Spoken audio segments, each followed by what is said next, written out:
ముఖ్యంగా జైల్లో ఎటువంటి పరిస్థితుల్లో పెట్టారంటే ఒక టెర్రరిస్టో తీవ్రవాదిని జైల్లో పెట్టిన పరిస్థితి ఉండింది నాకు. నేను ఉన్నన్ని రోజులు కూడా ఒక పూర్తి బ్లాక్ లో వేరే ఒక మనిషితో మాట్లాడే పరిస్థితి ఉండదు. కేవలం ఎప్పుడైనా ములాఖాతులు, వారానికి వచ్చిన ములాఖాతులు, లేకపోతే ఇంటికి 3 ఫోన్ కాల్ చేసుకోవచ్చు. ఆ 3 ఫోన్ కాల్ తప్పితే ఇంకొక మనిషితో మాట్లాడే పరిస్థితి కూడా ఉండేది కాదు. మొత్తం సీసీ కెమెరా నిఘా, ఎవరు చూస్తా ఉన్నారో ఆ సీసీ కెమెరాల్లో తెలియదు. విజయవాడలో కూడా ఆ సీసీ కెమెరాలో చూడగలుగుతారని చెప్పేవాళ్ళు. అధికారులు కూడా నాతో మాట్లాడేదానికి భయపడేవాళ్ళు. అసలు ఎవరు కూడా దగ్గరకు వచ్చే పరిస్థితి లేదు. ఒక దారుణమైన పరిస్థితిలో జైల్లో పెట్టడం జరిగింది. ఒక ఏదో టెర్రరిస్ట్ పక్కన వాళ్ళతో మాట్లాడితే ఏదన్నా ఇబ్బంది వస్తుందనే పరిస్థితులు అక్కడ కల్పించడం జరిగింది. కానీ ఇవన్నీ కూడా ధైర్యంగా ఎదుర్కోవాలని డిసైడ్ అయినాం కాబట్టి ఇవన్నీ కూడా ఏకోసారి కూడా పట్టించుకున్న పరిస్థితి లేదు.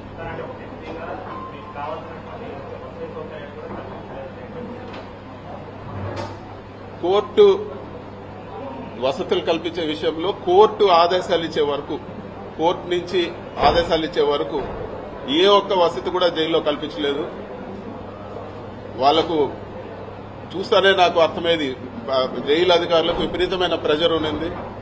వాళ్ళు ఏ ఒక్క వసతి కూడా కోర్టు నుంచి ఆదేశాలు రాకుండా ఏ ఒక్కటి కూడా కల్పించలేదు. ఇవ్వాల్సిన బేసిక్ రిక్వైర్మెంట్ కూడా అవన్నీ కూడా వచ్చిన ఫస్ట్ కోర్టు ఆర్డర్ వచ్చే వారం 10 రోజుల వరకు అస్సలు ఏ ఒక్క సహకారం కూడా లేదు. ఇవ్వాల్సిన ఫెసిలిటీస్ కూడా, మిగతా ఖైదీలకు ఇచ్చే ఫెసిలిటీస్ కూడా నాకు ఇవ్వలేదు. ఒక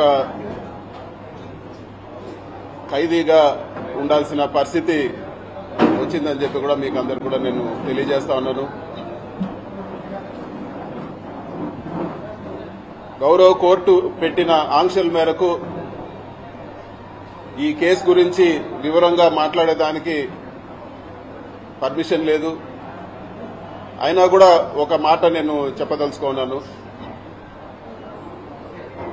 గౌరవ కోర్టు ఇచ్చిన బెయిల్ ఆర్డర్ని ఒకసారి చదవమని కూడా నేను అందరిని కూడా అడుగుతున్నాను. దాంట్లో ఇచ్చిన పాయింట్స్ 100% నిజమని చెప్పి కూడా నేను తెలియజేస్తా ఉన్నాను.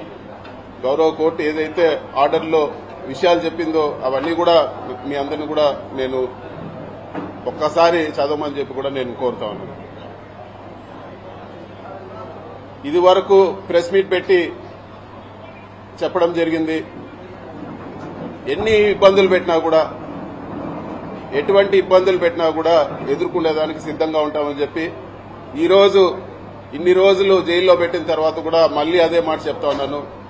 ఎక్కడ కూడా అధైర్యపడే ప్రసక్తే ఉండదు. ఎక్కడ కూడా ఈరోజు పార్టీని ఇబ్బంది పెట్టినా వెనక తగ్గే ప్రసక్తి ఉండదని చెప్పి కూడా నేను ఈరోజు తెలియజేస్తా ఉన్నాను.